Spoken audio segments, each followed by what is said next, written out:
ভালোবেসেছিলে আমাকে, তাই এই ভালোবাসা দিয়ে আমাকে যা করার করতে হবে আজকেই করব। না করতে পারলে আমার যাওয়ার আর কোনো রাস্তা নেই। রাহুল যে দোকানে বাইকটা বিক্রি করেছে, রাহি নিজের জমানো টাকা নিয়ে সেই দোকানে গিয়ে রাহুলের পছন্দের বাইকটা কিনে আনে। রাহুল প্রচণ্ড রেগে যায় রাহির সমস্ত টাকা খরচ হওয়াতে। রাহি বলে, তুমিও তাই করেছিলে রাহুল আমার জন্য। রাহুল বলে, আমি কি করেছি তাতে কি যায় আসে? তোমাকে কে বলেছে আমার এই বাইকটা আনতে? আমি এক্ষুনি এই বাইকটা আবার ফেরত দিয়ে আসব।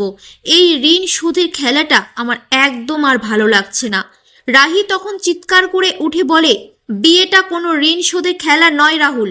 সব সময় কি ভেবেছো তুমি? বারবার তুমি আমাকে দিয়ে যাবে। তোমার শখের জিনিস তোমাকে আমি ফিরিয়ে দিয়েছি। এতে আমি কি ভুল করেছি বলো?